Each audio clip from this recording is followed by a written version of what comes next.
নমস্কার বন্ধুরা, আশাদের খোঁজে রান্নাঘরে আপনাদের স্বাগত জানাই। আজ আমি রান্না করব সয়াবিনের আলু দিয়ে ডালনা। এর আগে কিছুদিন আগে আমি নিরামিষ সয়াবিনের ডালনা করেছিলাম।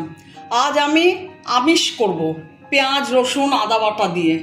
তার জন্য সয়াবিন এই দেখুন সেদ্ধ করে নিয়েছি।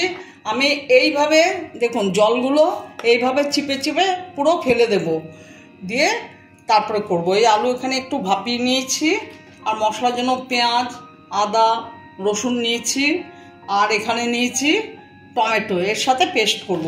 এখানে হলুদ, শুকনো লঙ্কার গুঁড়ো, জিরের গুঁড়ো, ধনের গুঁড়ো মশলা দেব ওতে, আর শুকনো লঙ্কা আর তেজপাতা জিরে ফোড়ন দেব। আমি এখন মশলাটা পেস্ট করে নেব।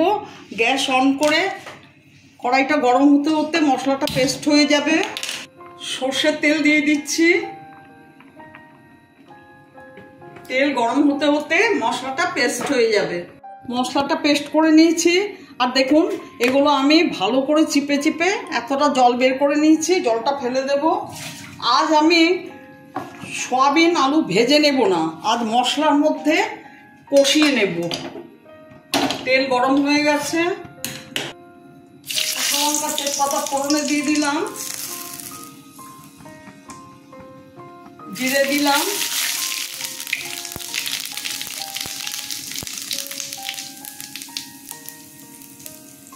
আদা লঙ্কা পেঁয়াজ রসুন টমেটো কেটে দিলাম।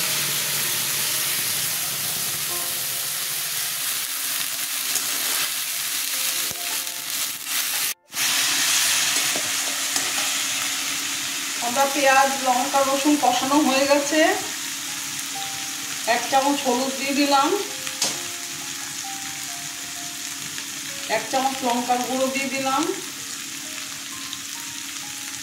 1 চামচ জিরের গুঁড়ো দিলাম,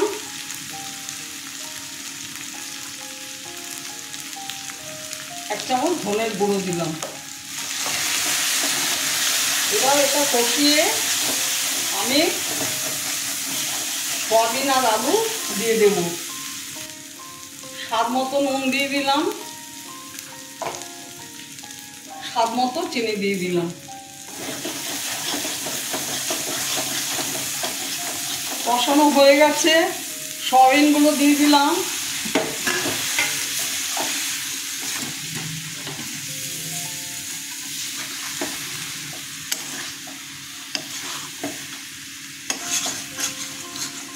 আমি যেহেতু সয়াবিনগুলো ভাজিনি, সেই জন্য মশলার মধ্যে ভালো করে কষিয়ে নিচ্ছি।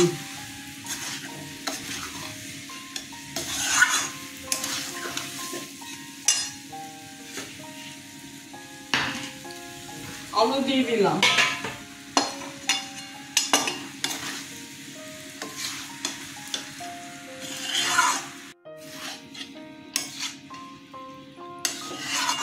কষানো হয়ে গেছে। এবার জল দিয়ে দেব,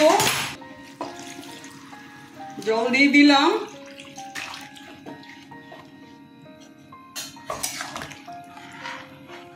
এবার ঢেকে দেব, মিনিট 5 পরে ঢাকনাটা খুলব।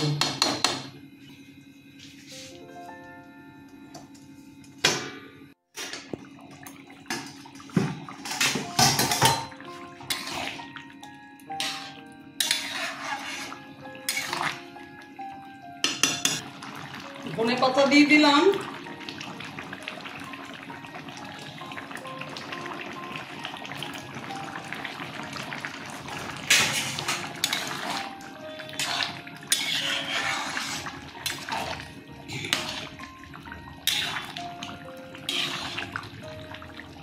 পেঁয়াজ আদা রসুন দিয়ে সয়াবিন রান্না করলে খেতে কিন্তু ভীষণ ভালো লাগে।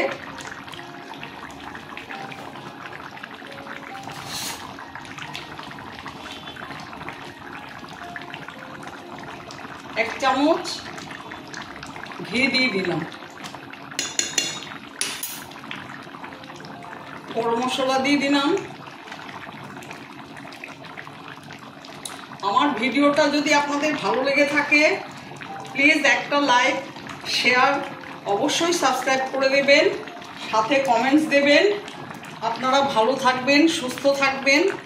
আমার ভিডিওটা দেখার জন্য আপনাদের ধন্যবাদ। আমি এখন গ্যাস অফ করে দিয়ে মিনিট 2 ঢেকে রাখবো, তারপরে সার্ভ করে দেবো।